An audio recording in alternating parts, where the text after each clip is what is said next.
Have you ever wondered what it takes to build a successful portfolio of SaaS or software as a service businesses? How do you go about choosing the right businesses to buy and to ensure that they thrive in the long run? In today's episode, we're going to take a look at Michael Frew's perspective on the strategies and insights behind acquiring and operating SaaS businesses.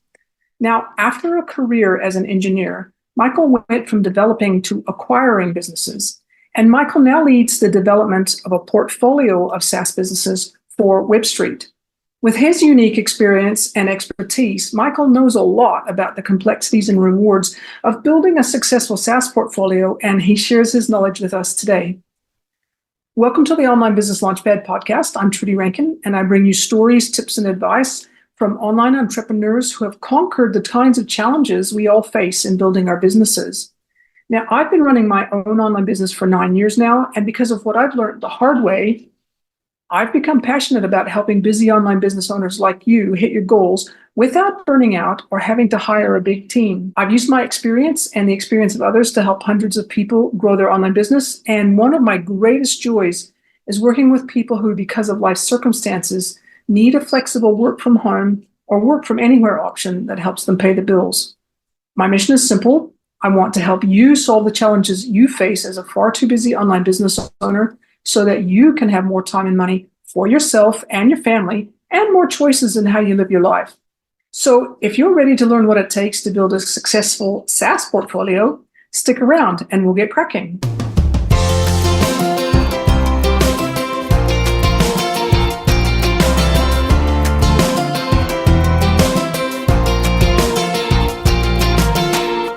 Welcome to the Online Business Launchpad podcast. I'm your host, Trudy Rankin, and I have Michael Frew with me today. Now, Michael's been on the show before.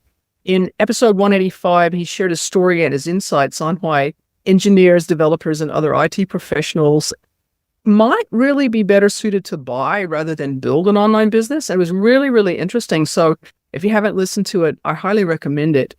And I asked Michael back to talk about what he's working on now and what it's like to be the lead on building a portfolio of SaaS businesses or software as a service businesses for WebStreet. So welcome to the show, Michael, and thank you for coming back.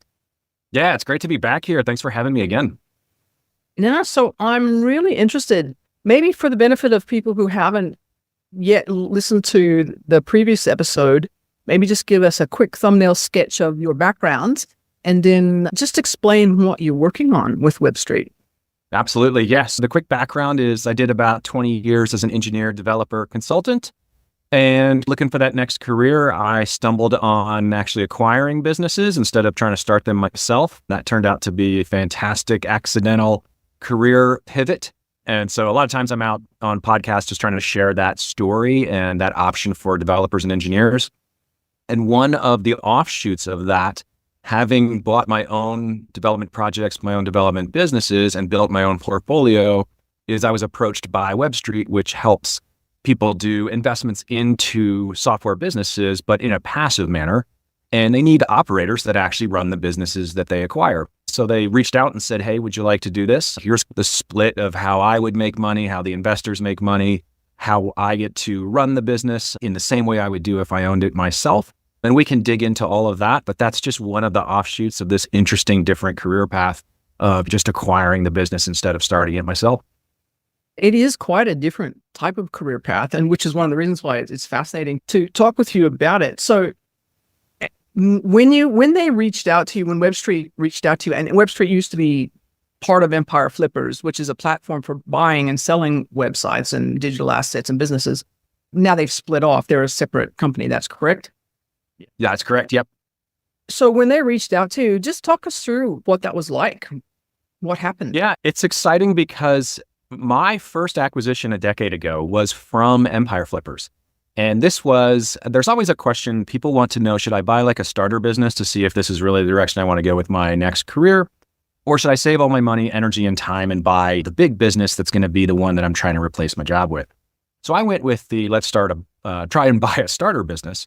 And I bought that from Empire Flippers. So I was aware of them from day one.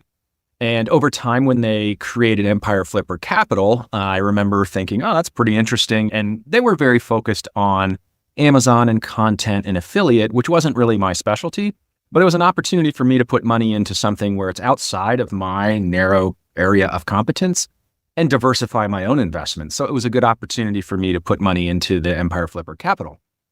That apparently did well enough that they realized, okay, we need to maybe spin this off away from Empire Flippers, which allows us to acquire businesses from multiple brokers and make it its own entity. So some of the founders from Empire Flippers and some of the employees, as well as contractors that worked with them, had gone out and they formed WebStreet.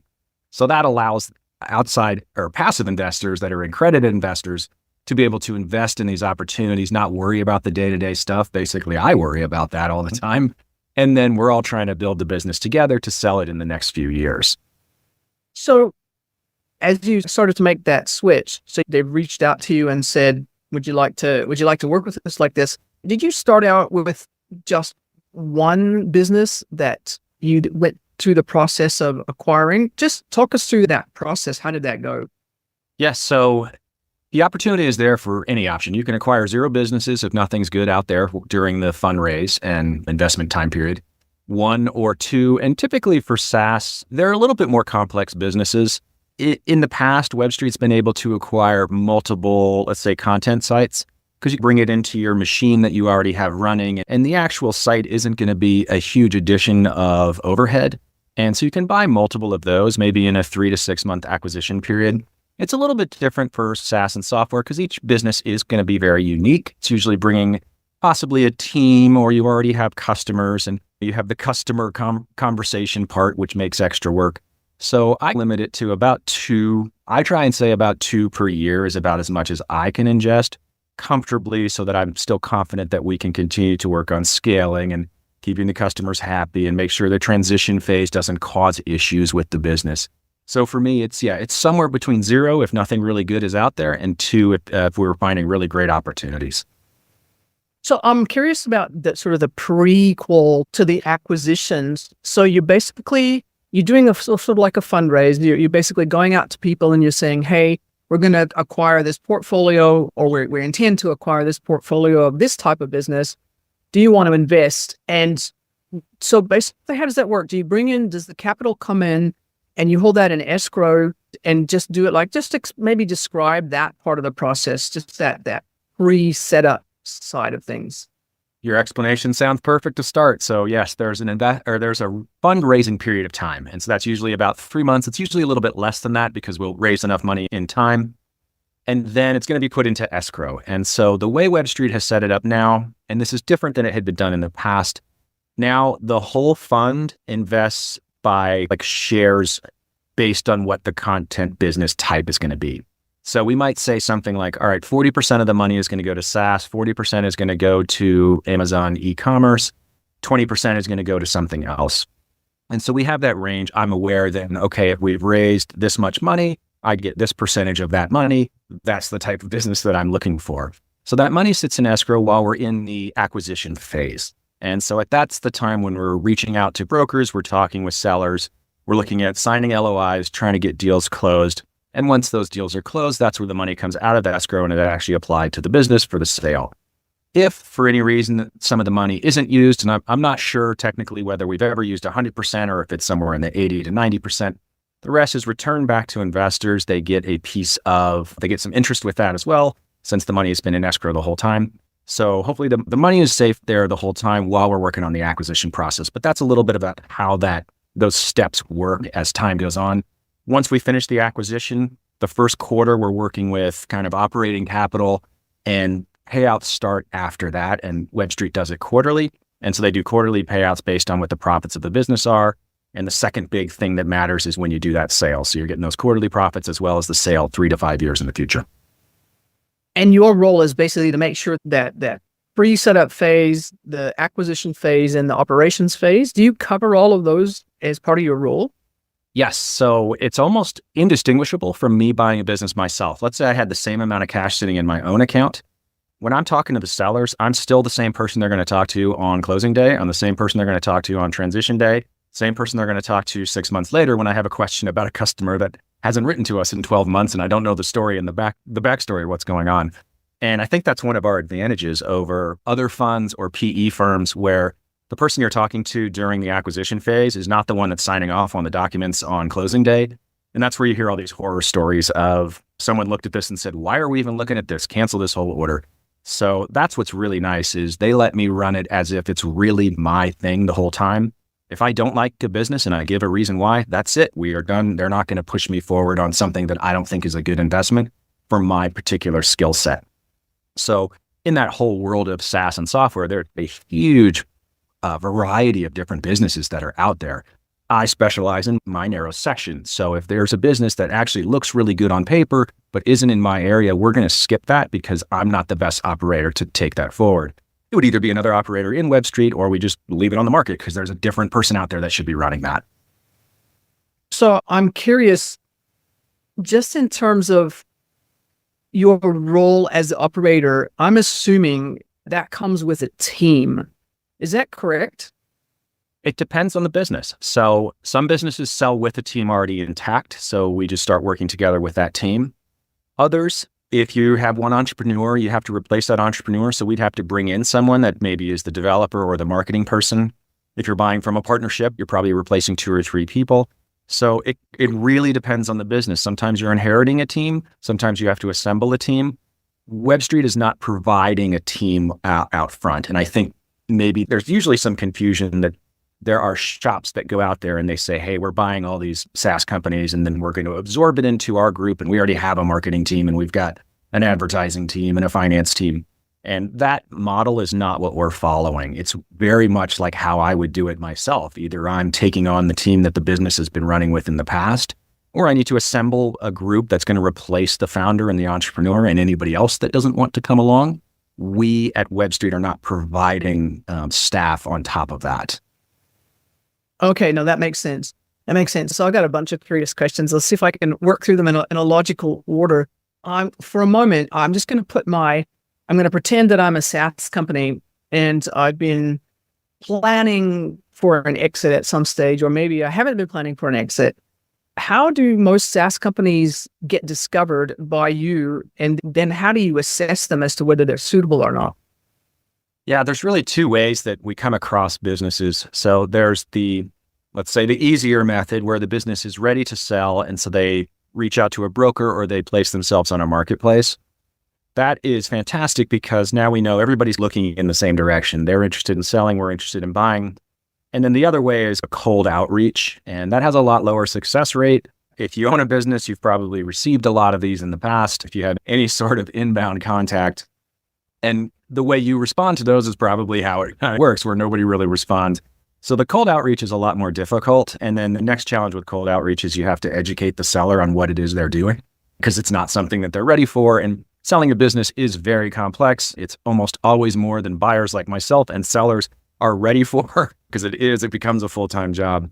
So it is better to work with groups that have reached out to brokers or marketplaces that are already in the process.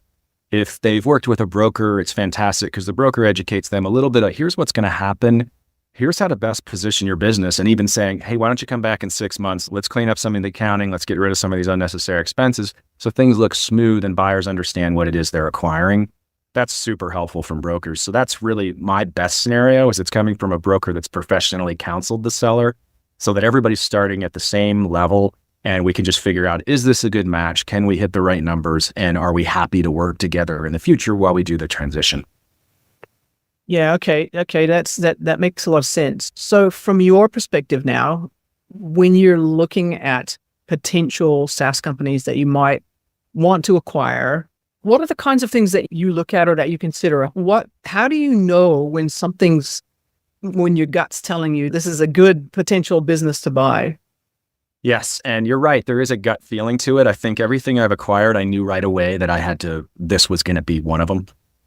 And I've had a vacation that's been canceled because of one that showed up on the market. So it's tough as always to verbally describe a gut feeling, right? But for me, I'm always looking very specifically for cloud infrastructure companies, developer tools, and things like that where I'm working with engineers. But again, that's just me really narrowly.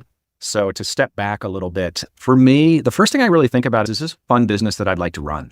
I think there's a lot that do make money, but on a day-to-day basis, I wouldn't get up out of bed really excited to run it. So that's really the first thing. Is this something that's interesting to me? Next, you're always going to look at the numbers. Number two, you're going to look at those finances. And because you've got to see, based on those finances, where is the sale price going to roughly be? What are we looking at for amount of money that we can have other people help us out? Or is this going to be 100% on me to run the business? So yeah, I look at, is this going to be fun and interesting for me to run? What are the finances looking like? And then from there, you can start digging into, what does the growth look like? Is this something that is starting to decline where it becomes a turnaround situation? Is this a business that's had steady growth? And so that's where you start breaking into those smaller metrics. But those top two for me, is this interesting? What do the numbers look like? Which tells me whether I'm going to land what the seller is looking for. That's what I'm shooting for at first, right off the top. Okay. And obviously you would have built up this so-called gut feeling will be built on years of experience that you've had, but it's fascinating the way people decide what's good and what's not. So for you personally, do you enjoy the turnaround situations more or the ones where you just come in and take over and build and grow? What are the ones that you say, is it fun for me to run? Kind of what does that mean for you personally? Yeah, there's definitely people that specialize in the turnaround opportunities, and those are always out there in every economy. Especially, it's funny, you could do this podcast anytime, any year, and I would say, especially right now, because there's always something that causes some businesses to decline. So there's turnaround opportunities there. That's not particularly my specialty. I leave it to people that enjoy that challenge. I'm almost always looking for something that has boring, repetitive, slow growth.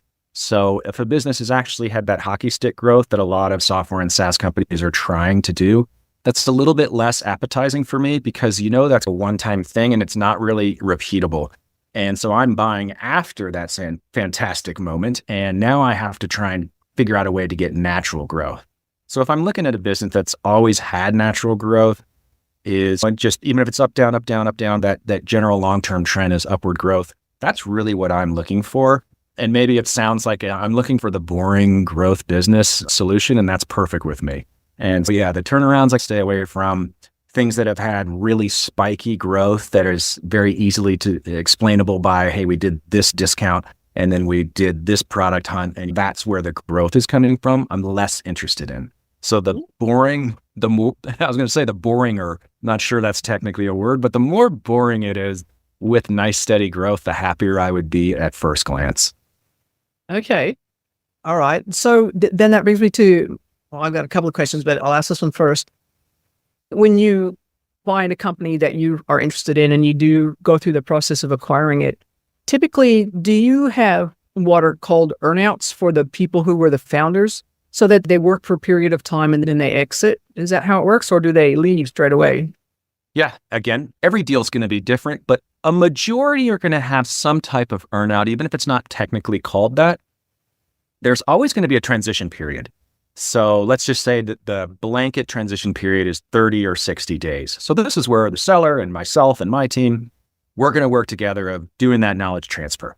So that it's not technically an earnout, but the seller's still going to have to work with us. They can't just drop the keys off on closing day and walk away. There are probably some types of turnkey businesses where that is possible, but it's not going to be for a software business, that's for sure. Now, earnouts can be put into contracts for businesses that have a little bit longer of a turnover due to things like maybe the seller is the face of the business or the seller is the key person in the community. And so you might have a conversation of, I want you to be involved in this and I'm going to let you keep 5% of equity of the business so you get some growth from it. But we're going to need you still to be and help with that transition so that our customers are comfortable with it. My face will pop up and everyone will say, I have no idea who that person is. What happened to Joe? And so we don't really want that. So that can be an earnout situation. There's other, I think, especially if you have a turnaround, you can maybe put an earnout in there because that the original owners might have to help with doing that turnaround. And without being able to pull that off, then they get less payment in the future. So again, super specific. It is pretty common. I think sellers should always have that in the back of their head, that it's very hard to sell a software business and 30 days later just hit the beach. There's going to be a little bit of that transition period, and you might not be able to get away with not having some earnout if there's any hesitation that the business will continue to survive in the same way without that original owner. Interesting. Just thinking about some of the other podcasts that I've listened to where owners who have sold businesses talk about what it's like after they've sold a business and how their whole world changes. All of a sudden they've lost their purpose and stuff. What role do you play in helping to support the owners or founders who are selling as they're earning their way out of the sort of through and to the end of their role in that business? I'm really glad you asked this because it's something that I've been thinking about a lot, and because I'm encountering the same thing that you're seeing from the seller point of view. I think our first thought is sellers are always going to be excited. They go right to the beach and this was the greatest idea they ever had. And what you and I are starting to see when we talk to sellers after 6 months, 12 months is you're right, a loss of purpose. Trust me, I know one of the reasons I don't sell is I would have nothing to do. And so that's where I get a lot of my self-worth from, is from my businesses. So I can see that challenge with them. What I'm trying to do is it's always going to be a partnership, right? So when we're having that first couple phone calls, really me and whoever's selling, we're trying to figure out, do we like each other? Is this something that we're partnering up? Even though there's a big transaction going on here, we're partnering up for the long term. And for me, I always want the sellers to know that their original plan, their original idea, their original mission, that baby that they're handing off is going to keep going in the same direction. We're not like a large business that's going to come in here and we're shutting it down to steal your customer list, basically. So for me, it's important to keep the seller involved for multiple years afterwards, just in the sense of sending reports of here's how it's doing. Everything is still going really well. Do you remember that customer? They were just asking about you yesterday. It's been like 2 years and they still remember who you are, so that they're still part of that process. And hopefully that helps a little bit with that psychological challenge of being post-sale. I know some sellers, they dive right back into the next entrepreneurial opportunity, and that's fantastic. But yes, you're right. There are some where it's been a life's work or it's been a 5-year project and there is a bit of a hangover. I've talked to other sellers that are in some of my mastermind groups about this same challenge. And so you're right. I think there is more opportunity for buyers to do more things for sellers to help them through that, because all of that is going to be carrying through the business. And if the seller is really upset 3 months later, it's going to reflect on the business, right? And it's going to affect me as the buyer, because then I'm going to feel bad. So really helping sellers get through that process is important. I'm not sure how well I've answered the question, but I'm telling you, I'm starting to really consider that and learn more about that kind of not seller's remorse, but what's it like post-sale. Yeah, no, I think it is an interesting thing to think about, because as more and more businesses are available and more businesses are available for sale, more and more people are going to go through this process, because oftentimes people who are entrepreneurs, they never sell their business, so they don't have any sense of what that would be like. A couple of other questions. I'll start with this one. You say that you focus on a narrow type of, well, it's SaaS businesses, but it's a particular kind of SaaS business that's had a particular growth pattern. Does WebStreet have other portfolios and other operators who run different types of, let's just keep it with SaaS for right now, but yeah. Yes, thankfully they do, because yes, mine's very narrow. So we have others. I think we have someone that really enjoys turnarounds from Silicon Valley type companies. That's perfect. That's not my space. And so we can actually trade. Hey, if I see something, this is perfect for you. So as WebStreet builds out more SaaS operators, I think that's actually really beneficial for the fund, for all of us involved, because we can look at a business and say, this is perfect for person or team number 2. This is perfect for this one. And that allows me to stay narrow without having to start getting wider and wider just to make sure that we're doing acquisitions. I can keep my focus. Everybody can keep what their specialized skill focus is. So that's something, as each round and each fund matures and we get more operators in there used to the system, it's going to be a pretty good thing for the long term, for sure. That's interesting, because my next question then is, what's the plan for WebStreet in terms of widening out the number of funds, the number of operators, and how do they onboard operators to become effective really quickly? That's a really good question, because WebStreet does get quite a few operators that apply, and then they also reach out to others as well. And so they have started to build a system where we start working from actually months beforehand with, here's how we operate. Here are the calculators we use to whether we green light or red light investments. And so we're walking, here's the data room that we store everything. Here's where we have all of the kind of the prospectuses of each business. And so building all that out, showing everyone that through, first of all, that really helps a lot of us operators that used to be doing this all by ourselves. So now you see, oh, there's a whole machine behind this. It actually helps us be better because we focus on what we're looking for and what we're operating on exclusively instead of trying to do all of that stuff as well, all the overhead pieces. So that has consistently gotten better. And I'm really happy that they reach out so early to get us started with that. So for anybody that's listening that might be interested in being an operator and going through that application process, a lot of what you'll see in that application process is part of the training of what you're going to go through to be actually running it once you're accepted inside. Interesting. So I just want to summarize this quickly, or get you to summarize this quickly, the qualities or the capability that a potential operator would need to have before they'd even be considered. So you definitely want a track record of having run your type of business successfully. So whether you could be in the services business or you could be in Amazon Kindle books selling businesses.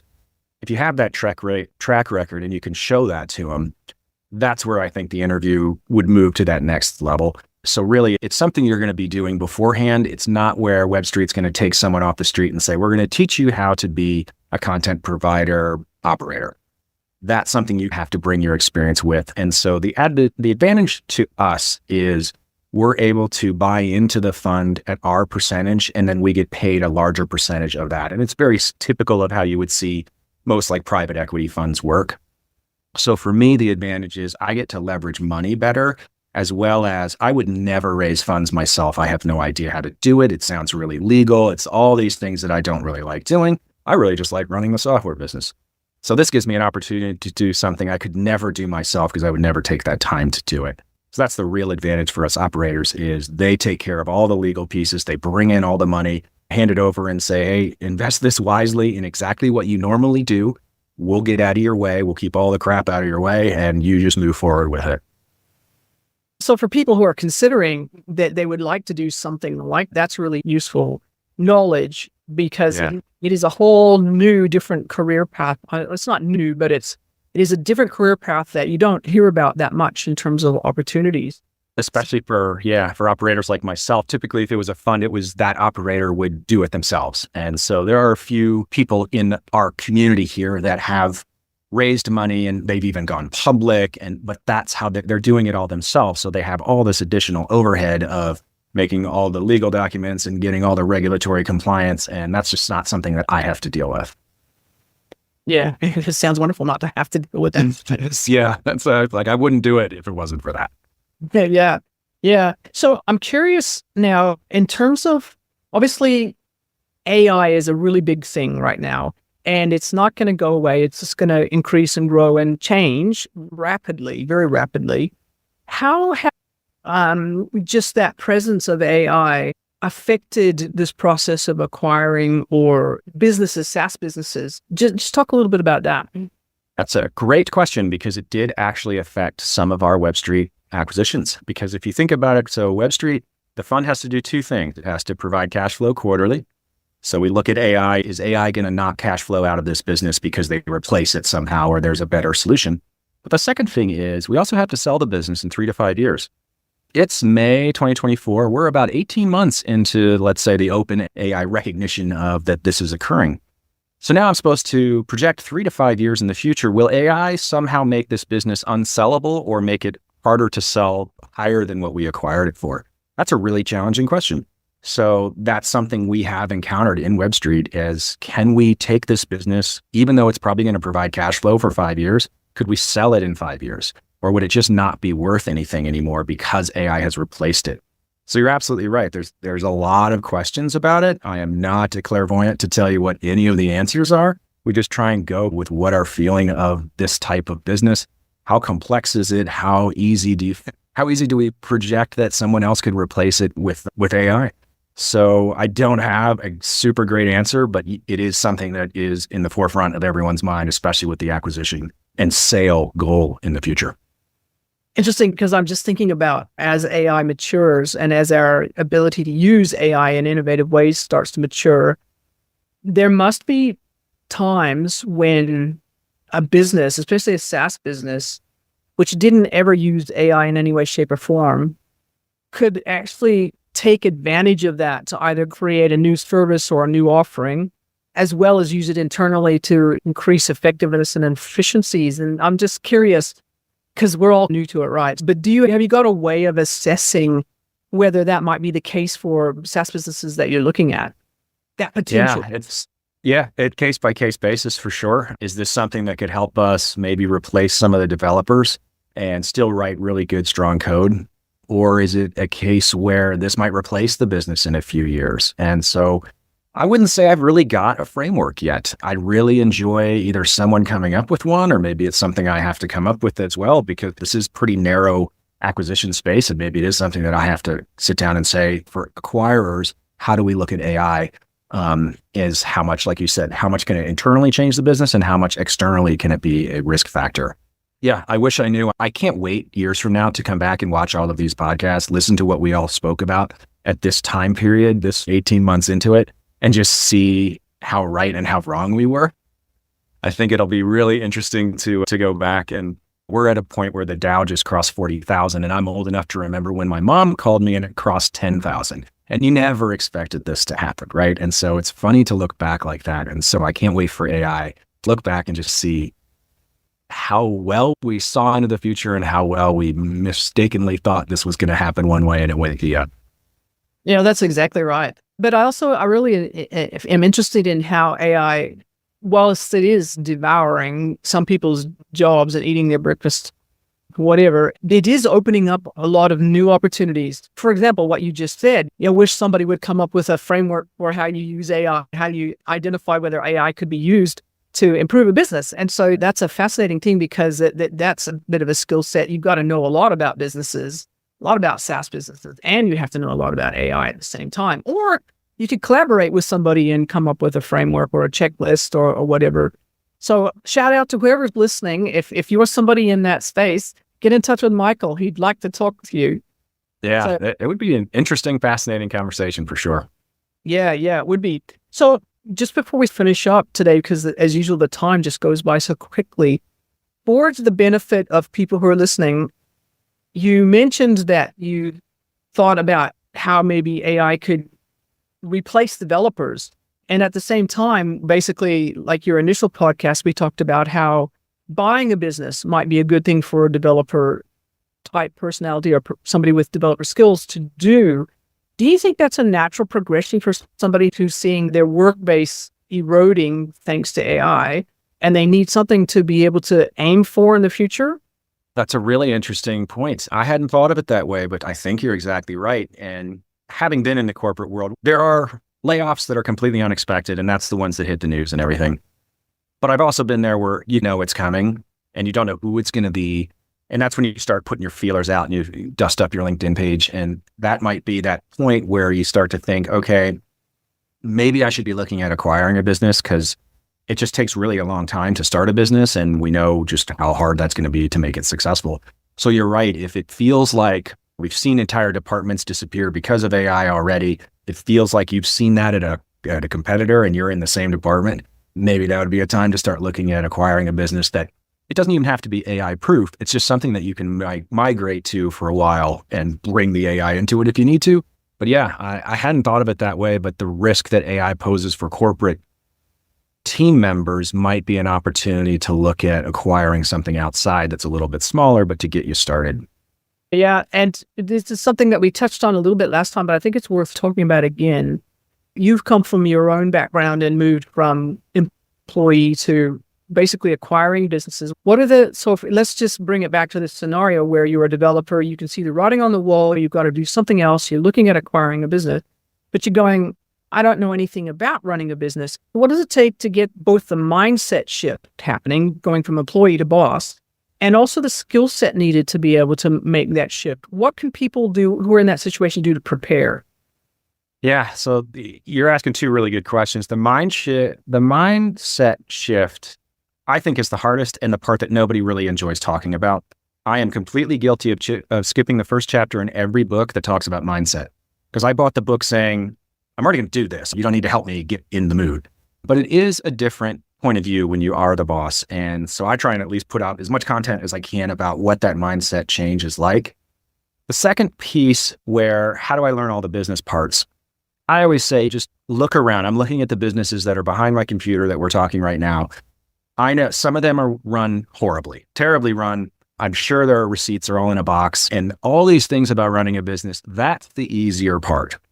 You can learn those things. Worst case, you can hire someone. Heck, AI is going to replace half of that. The hard part is the engineering and understanding how product development works and all the things that I think engineers and IT professionals have. So they've got the hard part covered. We can learn the business stuff because even these people behind me, they're running their businesses okay and they're getting by. I always say, don't worry so much about the business stuff. There's so much help online. There's so many professionals that help you with the financing and the taxes and all of that. It's the technology part. If you understand that, that's really advantageous for you. So really you need to start that mindset shift, which is, I'm looking at the world now as someone that's interested in buying businesses. Every time I hear someone talk about their business, I'm thinking about how does that change the valuation of the business? How does that make what they should be doing if they're interested in selling in the next year? And that mindset shift that I look at the world, I think makes a huge difference I'm always looking at what if I'm buying this business or what if I'm selling that one? How does that valuation change? So doing those two things, I think you've already identified have to make. And once you're mentally over both of those that you feel you can do it, then it's just logistics, right? You're just doing step by step to find the right thing and move forward from there. Yeah. Okay. All right. So you're right that the whole mindset shift thing is tricky, and I think people come in unprepared. And I know I came in unprepared. So that's interesting. Just to finish up, if somebody is in that space, they've decided they are going to acquire a business and they're thinking, okay, I've decided I'm going to do it. Now, what do I do next? How will I know that when I look at businesses, how do I assess them to be able to determine if they're going to be a fit? Now, you've talked about how you do it in terms of, from your perspective, for somebody in general who's just getting started, what might be the top sort of 5 or 6 things that they need to really be sure about when they're looking at a business to see whether they want to buy it or not? Yeah. So 5 or 6, I'll just try and rattle a few off the top of my head here. Certainly a business fit for the niche that you've either got experience in or that you want to learn. A lot of times that's almost a mindset on yourself, right? So what is it that you're a specialist in? Second thing I'm going to look at is how are you going to layer that financing and put that deal together so that it isn't prohibitive for you in the future? You want to make sure that, there's going to be risk, and we know that there's risk, but we want to make sure that you're not adding so much debt that the business can't handle it, things like that. So you want to look at the financing piece. You want to look at how are you going to staff this, and especially your time, right? Is this something where staff is going to take care of it, where you're still working your other job, or is this going to be your full-time thing? You probably have already reached that point, but many businesses are going to say, hey, this is a passive. The owners only do 10 hours a week. First of all, you always double that number to be super conservative. And if you're starting something from scratch, the owners can do it in 10 hours a week because they just know everything super fast. For you, it's going to take you 5 extra hours to figure out the same answer. So do you have the time, and are you ready for all of that piece of it? Let me think. So fourth thing that would be probably really important, learning how to do due diligence. So once you pick a business and you sign an LOI, which is a non-binding agreement that here's roughly what I would pay, as long as everything you've told me is true, now I'm going to do due diligence and dig into those things that you spoke about. That's a bit of an art and it's a bit of a science. And there's a lot of stuff online that people can help you with how you do that for certain types of businesses. And then I think finally is just how are you going to deal with that transition plan? How are you going to work with the seller to move the business over into you with intellectual property and running for the customers, making sure it's smooth such that even the customers don't even notice until you put out a statement that you've acquired the business. So those kind of steps are the things that I would, at least at the high level, make sure that I'm really comfortable with, and really talk to people, get into the communities that are buying businesses. So there are some formalized education places where they do teach you these steps. And I just went through a class myself, and I've been doing this for 10 years, and it helps round out the things that I just never came across in my own life. So you can look into those programs. They teach you, here are basically the normal steps for buying a business, whether it's a brick and mortar business or whether it's an online business. And that gives you that background, but more importantly, it gives you the community of people that you can ask questions. There are always going to be unique things that pop up with each business, and you're going to want to speak to someone that maybe has been in that niche before or who's an attorney inside of this kind of thing. So getting into one of those programs, really, it's the community afterwards that might be the most beneficial for you. That's really helpful because I'm in a community that basically teaches people how to buy an online business. And the founder of that community just started a SaaS business with the goal to eventually sell, of course. And so it's fascinating watching her journey and just seeing what's involved and what's not. And it's really fun, really interesting. But then again, I quite like SaaS businesses. I think they're fascinating. I think, Michael, that's been really helpful, really interesting. And I know that people are going to find it valuable. If they would like to either contact you, reach out to you, or learn more about what you do or how they might be able to get involved with WebStreet, either through becoming an operator or maybe investing, where would they go? You first and then right. Yeah, sure. So I have a site. It's just michaelfrew.com.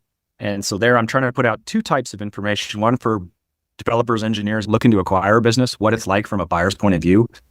Try to share all the mistakes I make and so that they don't have to make them, or when they do, they recognize that, hey, it happens. And also trying to help educate, like your colleague there, what founders need to do to prepare their business for sale so that they actually get as much money as they believe the business is worth. So I do all that at michaelfrew.com. And then I also do videos on YouTube as well. Super simple. It's Michael Frew. The nice thing about my last name is nobody else really has it as a handle anywhere else. And so, yeah, you can find me at my site and at YouTube as well. And then for WebStreet, it's simple. Just go to the WebStreet address. They have an application spot there for people that would be interested in being operators. If you're an accredited investor, they have an application there where you can have a conversation to make sure it's a good investment for you, and you can invest in whatever the next round would be, regardless of when you hear this podcast. Okay, now that's really good to know. That's really good to know. So we'll put links in the show notes to all the different things that you've mentioned. And yeah, if people are interested, they can contact you at michaelfrew.com or in the other ways that are available. And thank you so much for being on the podcast. Yeah, great to be back again. So hopefully we can do something in the future. Always more to talk about. We definitely are. We've got another topic that we've come up with already. So look forward to that when we do that. Great. Sounds good to me. Thank you for tuning into this episode of the Online Business Launchpad podcast. I hope you found the conversation with Michael Frew as insightful and inspiring as I did. And if you enjoyed this episode, please take a moment to leave an honest review. Your feedback not only helps me know how I'm doing, but it also helps others decide if this podcast is right for them. And remember to subscribe so that you never miss an episode packed with practical advice and actionable tips. If you'd like more information on acquiring businesses, visit michaelfrew.com. And if you want to explore investment opportunities with WebStreet, check out their website at webstreet.co. That's webstreet.co. Thanks again for listening. I appreciate you, and I really look forward to helping you on your journey to online business success. And until next time, keep moving forward and making those dreams a reality.